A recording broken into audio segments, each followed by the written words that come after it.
Welcome, ladies, to the Real Estate InvestHER Show, providing inspiration, strategies, and insight to empower women investors to live balanced and financially free lives. Now, here are your co-hosts, Liz and Andressa. So in today's episode, ladies, we have Kristen DiPasquo and Belinda Eboh. They are both real estate investors who have successfully scaled their portfolios, and all by doing it within a community and amongst a community. And that's what you're going to get a ton out of today's episode.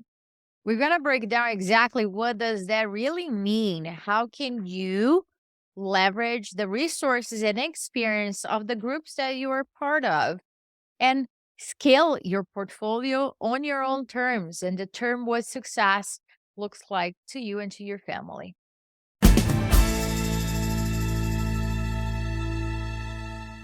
Welcome back, ladies. This is Liz. And this is Andressa. Welcome back to the Real Estate InvestHER Show, where our mission, our passion, our everything is to empower women to live a financially free and balanced life and to do it on their own terms, right, Andressa? That's what this is all about.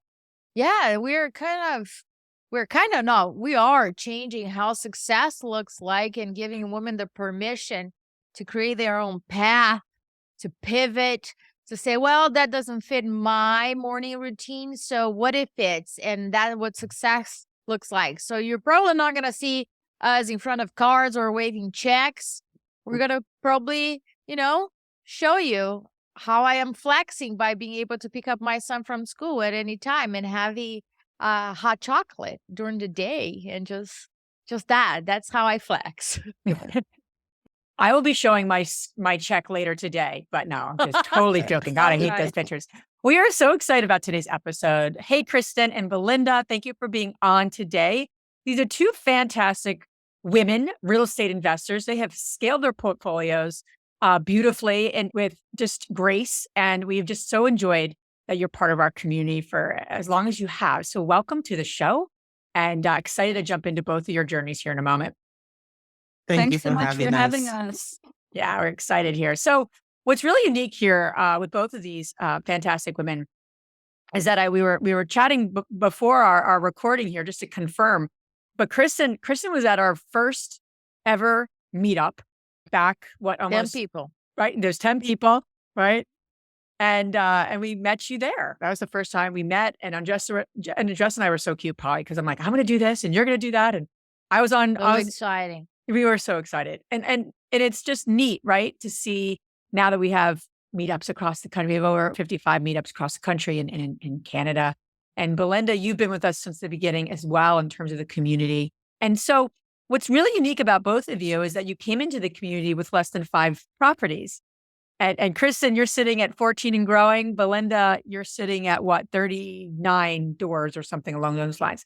Now, we don't define ourselves from doors, right? We're big proponents of that. However, some of us really do want to scale and we want to build those systems and processes. And both of these women are doing it, and they're doing it now in this market. So just so grateful that you're part of our community. And we want to jump in as we jump into your stories with this question.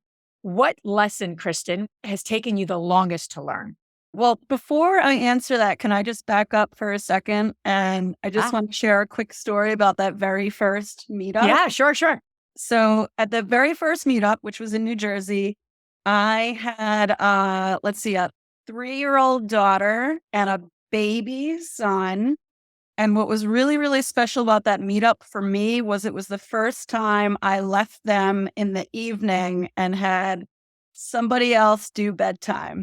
So it was really special to get in the car and drive and meet you all and just be, ready to work on that business. And it was awesome to meet you. I love that. I'm getting the chills here because I've seen those 2 beautiful kids growing. I get what you're saying to the first time that you're leaving your child to invest your time in real estate. That is a big deal. And I know all the women in our community say, you got to be worth it. You got to be worth it, your time. So thanks for that, Kristen. So yeah, what would you say in your journey is taking the lesson is that's taking you the longest to learn? I think one of the ones that was really challenging for me and was one that we were thinking about the Strive membership and the ways that the Strive membership has impacted me on my journey was sitting at the Strive Hire event, and I volunteered to be on the hot seat for the mastermind. And it was about working with my husband Josh. And I was really trying to control the situation of okay, how can I get him to do this? How can I get him to be more into this?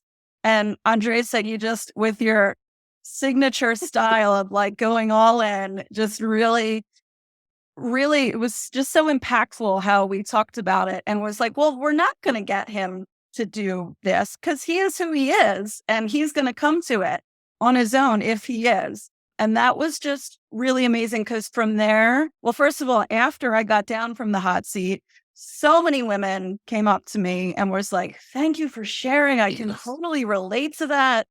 And then it really helped me to let go. And since then, my husband, Josh, has got, with me letting go, it's really helped him to come more fully on board. And now we're really a great team, work in progress, of course, but a really great team together. That's wonderful. I love that. How about you, Belinda? What has been the lesson that's taken you the longest to learn? I find it difficult not to believe people I feel I can trust. We've been burned or scammed in the past, so it costs a little longer to learn to say, you know what, this is what it is. Again, I kind of put all these things together, honestly, since I joined the Real Estate InvestHER. Prior to this, we attended other masterminds or conferences, of course, championed by men. The discussions are always, to me, on the surface, not really digging deep. But the mastermind we have, I always take a lot in. And that has really put me in a position where I have to keep digging until I get the right answer. And since we started applying all these new strategies, man, it's been a blessing and peace of mind. Here's what I think you were saying, Belinda, the trust and the bond. That takes courage. Yeah. You guys always have been putting yourselves in the arena and dealing with whatever that is without making your spouses wrong. And I think that that's one of the secrets for the success of scaling is that, okay, this is my relationship. Let me share with other people. What are they seeing that I'm not seeing? So when you think about leveraging and other people's opinions, advices, if you can give me an example or a story, how were you able to tap into other people's experiences and resources inside our community? We can start with you, Belinda. I remember the first one I took was with you, the Construction 101. And that's one of the areas we also had problems. The way you stated it directly, firmly, and encouraged us to be firm on what we want. From applying those and restructuring those contracts, we saved 8,000. I'm whoa, it has covered my fee for a decade. So in addition to all the information from the mastermind, after the Kristen's hot seat, it was an eye-opener, big time, because with each question, I'm oh, this is Belinda. It is actually Belinda sitting on that seat. What can I do differently? And then the spousal meetup that we had with Liz and Matt said, Investing with your spouse? yes. That was really awesome because now everything has really taken shape. Also work in progress, but we have really moved far because now I understand this is who he is. This is what he can do. And this is what I can do. And this is who the other person is that can help us do that. Yeah. And when you're talking, I think when you're part of a community, and we've worked really hard at cultivating a safe space, for women to give and get what they need. But we're part of communities in our whole life, right? Part of different communities, school, and all the different roles we have. And there's three things that both of you have done so beautifully in being involved in the community to be able to scale. Yeah. You've Yeah. learned knowledge, you've applied it, and you surround yourself with other like-minded people, right? Yeah. You really have done those three things. So as you're True. talking, everything you're always saying, I reviewed those notes. I applied what I learned. I took action. And then I went back to the community to say, hey, I did this. I got this result. What does it look like? So it's a really helpful process. And that's what you both have done. And the women in our community have, taken action. Kristen, you're not talking about the same challenges you had with Josh here as you did 2 years ago. I mean, we all have to evolve, but look how you've grown. Now you're dealing with different things, right? So same with you, Belinda. How can I really play in the arena of our community and any community you're part of? Is to learn, to apply, and then to surround yourself with the like-minded women. Kristen, I remember when you're scaling and when you're going from 1 to 2, you are at 14 right now. And the last time that we talked, you were like, yeah, my goal this month is like get 4 under contract. I was like, girl, what? Right? But I remember when you're trying to do good at a community and you are rehabbing it, and some people don't understand that, and they will attack you or blame you as this huge developer that is coming to take over their property, and not seeing the benefits that you are providing housing, affordable Yeah. housing for people. Do you remember that, Kristen? Oh, absolutely. Yeah. And I was thinking about that because I think when I first started actively investing, I was like unsure of the impact I was making, because it's complex. I do have much more confidence now that, we are making a positive impact. And it's like when we take a home that's like totally distressed on the block, and now it's a nice home. So, we feel really good about that. You two, Liz and Andresa, your level of integrity is just so high and amazing, and it just trickles down through the whole community. So when you say we've got your back, and Liz says I've got your back, call me, text me, I'm here for you. It's really true. So I know, like, anytime, like, my first go-to is like, well, let me post it on the Facebook group. Let me text some of my fellow investors. Like, I really feel so much like we have this like truly incredible supportive community. It comes from you, from the top, and we just appreciate that so much. That is true. the key though in building a community is that in order to be able to, text your fellow community members, tribe members, and get the support, you have to give support. I think a lot of people listening miss that, but it's a circle, it's a giving and getting. And if you feel like you're alone and you're listening to this right now, we're speaking to you. Everyone has a feeling of being alone, but the key is, if I'm alone, I'm feeling alone, am I giving anything to anyone? So Kristen, you're asking for support, you're giving support. Belinda, same. You can't be successful in a community if you don't have that approach. And that's how we built this community and how we've continued to, and how I live my life. And so does Andresa. And I want to say something, because a lot of people might be saying, I don't know what I have to give. So how can I support others? And then they can support me, right? We all have something. Any community that you're part of, the real estate investor community or any local community that you're part of, you can fully understand and help somebody if they do understand where do you want to go. I remember you, Belinda, coming to one of, I don't know, what was it? But you're like, we guys have been acquiring properties through auctions, and you were looking to short-term rental. And I was like, proud of you. But what those are and how can we make it work? It was a deeper conversation. How can I pivot to short-term rentals and not disrespect or break my boundary? Let's go there, Belinda.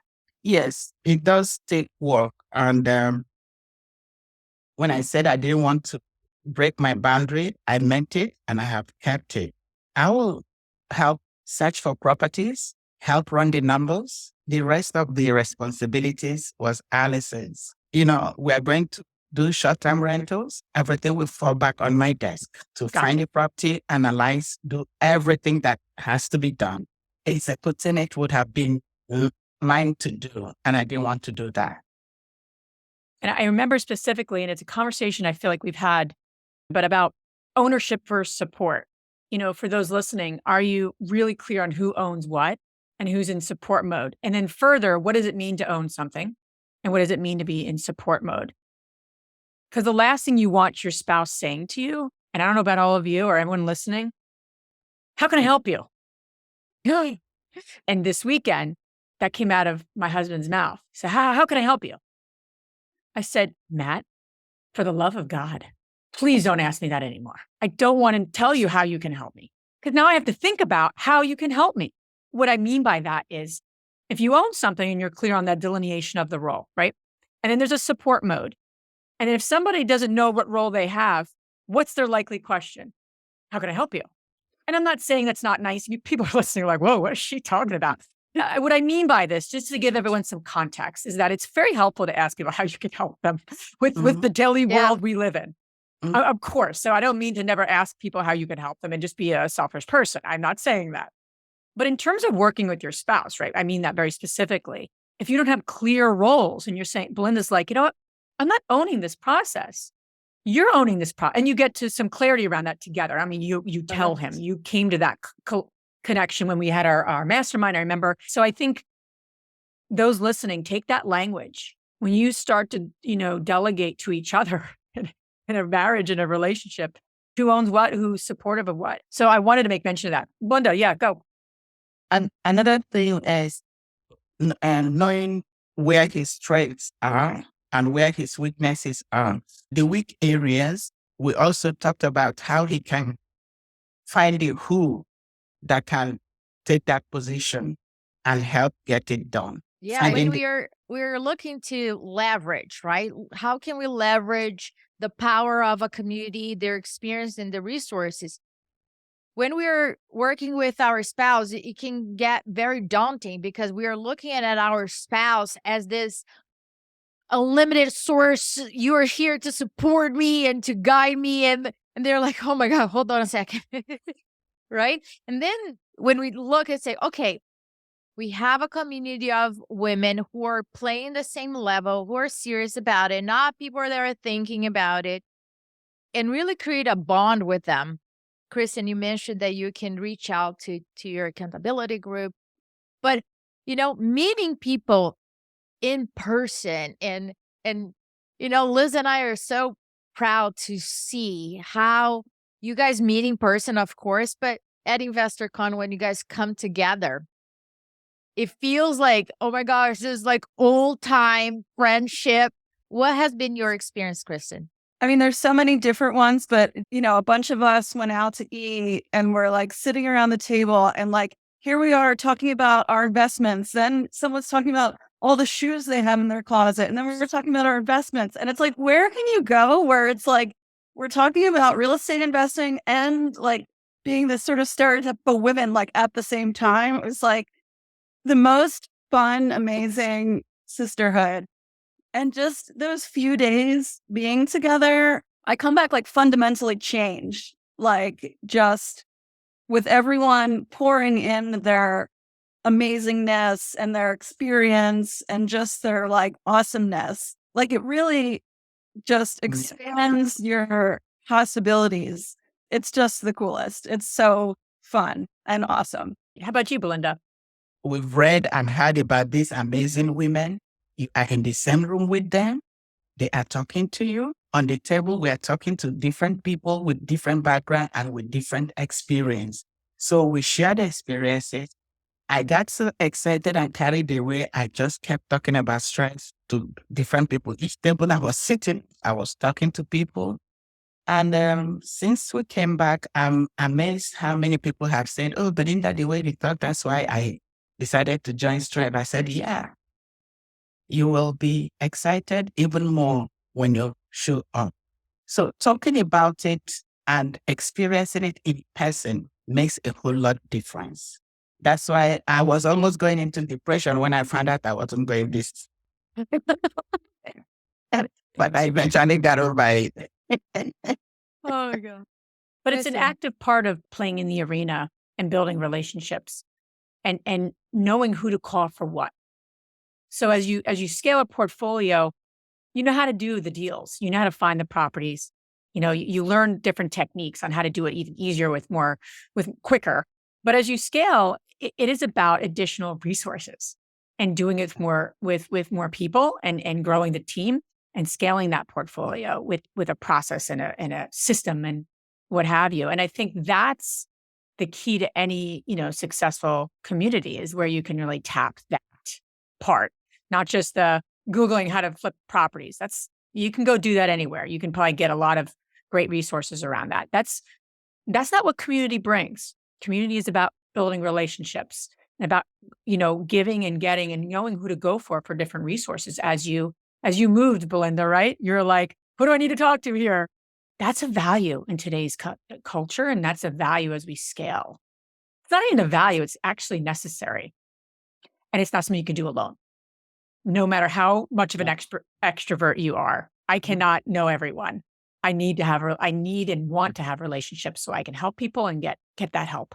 Liz and I we were extremely intentional and serious about building a safe community, non-judgmental. I have zero patience for that. I have zero patience for shame. Yeah. I don't even think twice. Sorry, you're not part of this. We don't tolerate this. Bye. But I think that a lot of people feel this, like, I need to protect myself because the world out there is cruel. And hearing how you guys came along, but I am proud of both of you for taking a chance on this community, for putting yourselves, Kristen, from 0 to 14, Belinda, you started at 5 and now you're 33 properties. Kudos to you guys, because you guys did the work.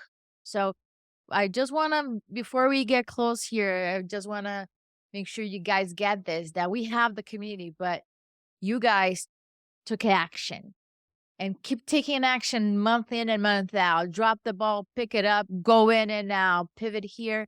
So to you guys were proud of both of you.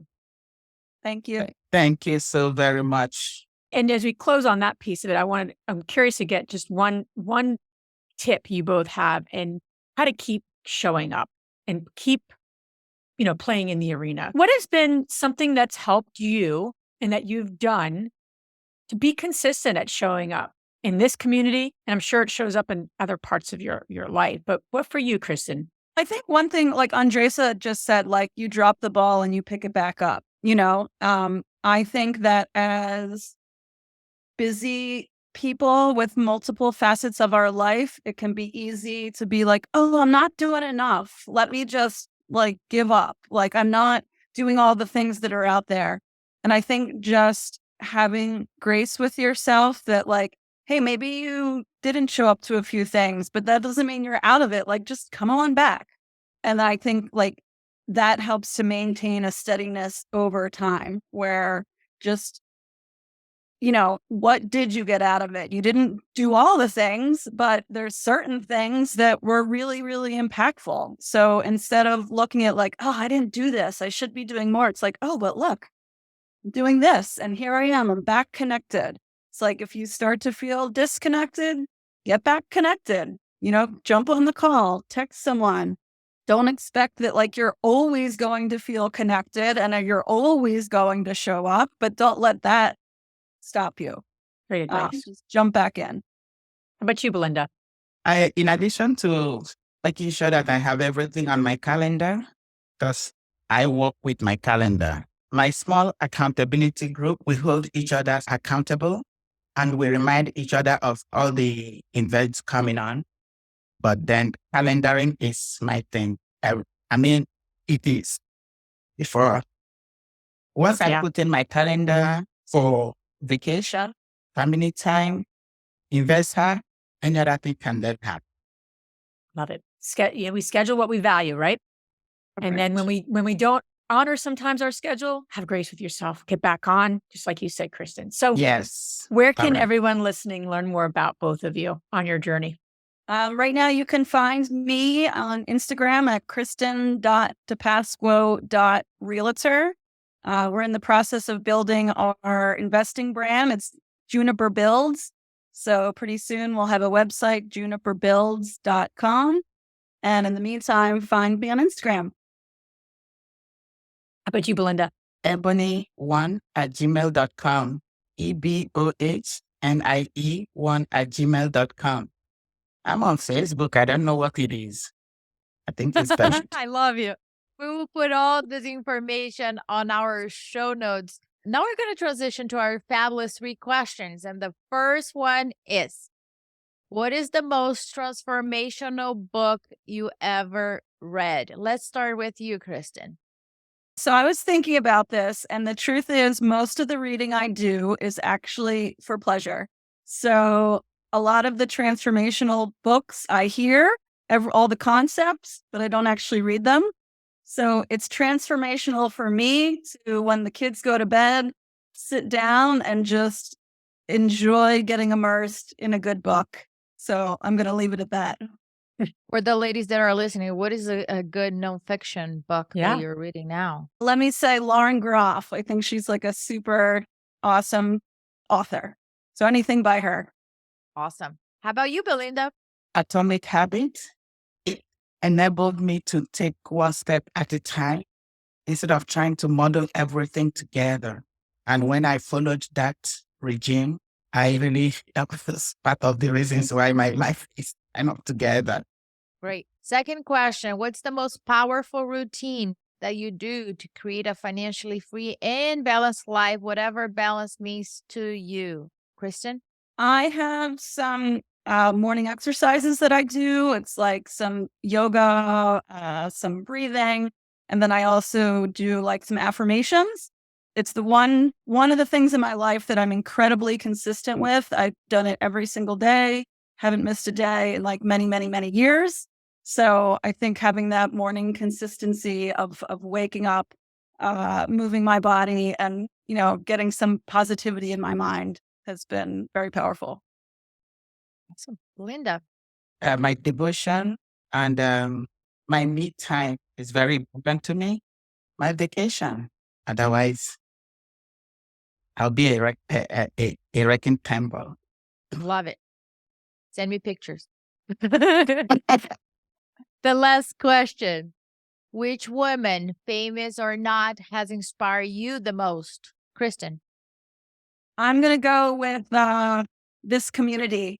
And so no one in particular, everyone in particular.